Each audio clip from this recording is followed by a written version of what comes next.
going to have a quick look at Deliveroo today. They've been in the news, and of course these are massive corporatist entities. You've got Uber Eats, Deliveroo, and all of the market that surrounds them, and they make huge profits every year, and that's fine on the surface, except that they are enabling a black market economy which uses slave labour, which not only is to the detriment of the British worker, but also ultimately to the detriment of the people who are actually being abused by these corporate entities. And so from every different angle, we look at companies like Deliveroo and Uber and all the rest of them, and it's very, very easy for the normal person to look at them and say, hang on, this isn't right. Now, one thing I always do think when I look at issues like this, I'm just a man sitting in the north of England with a microphone who uses the internet. I don't have special powers or thousands of civil servants at my disposal. But the point really is, if I know this is going on, do the government not know this is going on? Number one, scoop up all the bikes and put them in the skip. Yeah. And it's not hard to know that people are using them inappropriately. But actually what really grinds my gears, and this is actually, maybe I've been around Matthew too much, this is corporatism at its worst. We've got major companies making big money, and yet they're clearly not doing the relevant security checks. And where are the government levying the fines on these companies? They're happy to say in press releases, we're going after companies employing people illegally. And when they do those raids with the videos, they seem to be going into your small, medium-sized businesses, rightly so. But Deliveroo, Just Eat, they seem to somehow not avoid that kind of action. Why is it that we're not seeing police kick down the doors and aren't demanding papers of their employees to put the fear of God into their directors? And why are we not seeing huge fines levied against them? Because ultimately, they're helping fuel the black market. So we have migrants there doing Uber Eats, yeah? That's very interesting, yeah? Well, very interesting, yeah? Well, then Yeah. So living rent-free and earning money and not paying nothing. Unbelievable, yeah?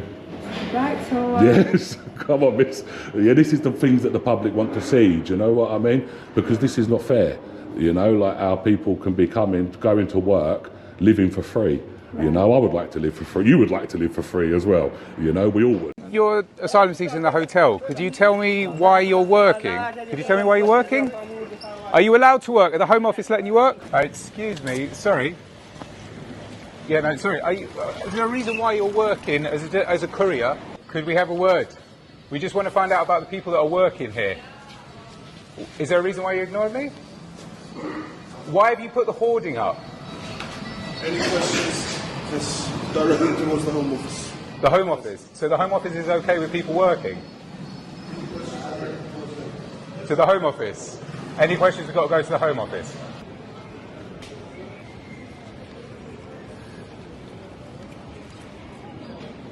Sorry, excuse me. Can you explain why you're working as a courier? Sorry, what? I'm just asking him why he's working.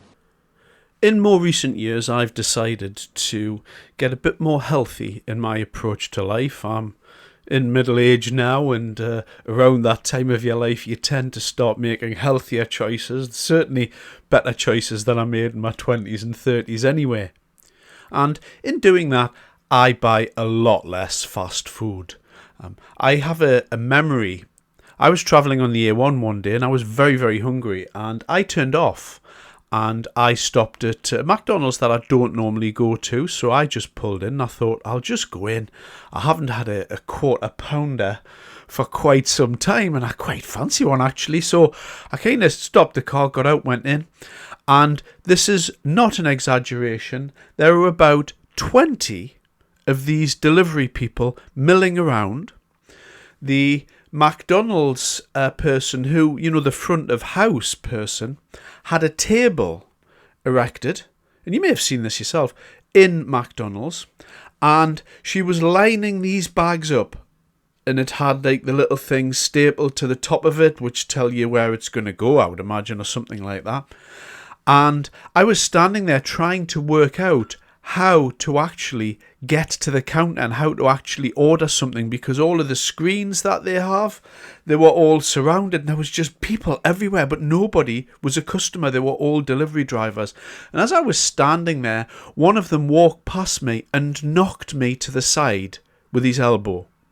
And I was looking at these people thinking, hang on, I'm a customer here, and looking not at the delivery people, at the McDonald's staff, and thinking I can't actually buy any food here as a customer. And this woman, she was massively preoccupied. She may have been a manager or something like that, with getting all of these bags, because obviously there was a massive backlog with the orders. I eventually did order the food. I was really hungry. And as I was eating that, I took it out and I was sitting in the car and I thought, you know what? I'm not doing that again. And since then, I haven't. If it's an emergency, I will go in to McDonald's. If I'm in the middle of nowhere and I'm really hungry and I've got to have something to eat, then fine, I'll do it. But as a choice day to day, no more, no way. Because they don't respect their customers.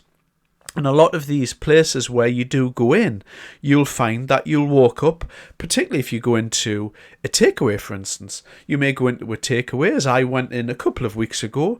One evening I was passing by, I was very hungry, and I thought, you know what, I'd quite like a chicken kebab, and in my local area they do excellent chicken kebabs. So as I walked in and I was about to order a chicken kebab, the gentleman said to me, have you already ordered on an app? And I said no, and he went, oh. As if this is something strange that he's never encountered before, like a customer's walked in and he's asking us for a chicken kebab, and we kind of sell chicken kebabs. Is this normal for a customer not to be using an app?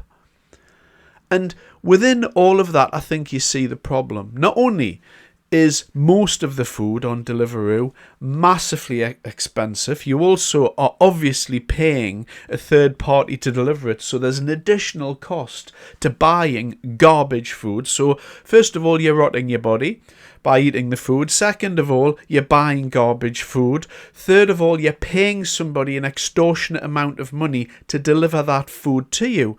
Also, how long has the food been in there? Have the people done anything to the food since it's arrived? I mean, in essence, you've got an unlicensed worker who's an illegal worker, who's not, who hasn't provided any details about anything of their character, anything like that. They're walking around with your food in a bag and they're giving you your food. You have no idea where that food's been. You have no idea if they've opened it up and taken a chip, for instance. You don't know. And so, because these companies like Deliveroo and Uber Eats know this is going on and it's a massive economy for them, and because the government are doing nothing, they're in effect facilitating this black market regime. The onus, I think, sometimes falls upon us, the general public, to do something about it. So my message for today is relatively straightforward, relatively clear. Stop using Deliveroo completely. It's as simple as that. You are facilitating a black market and not only a black market economy, but you're facilitating slave labour. You are facilitating people using human bodies for corporatist greed. And why are you doing that? To eat bad food. So, stop using them and you'll make society a little bit better, along, of course, with your own body. Anyway, thanks very much for your time.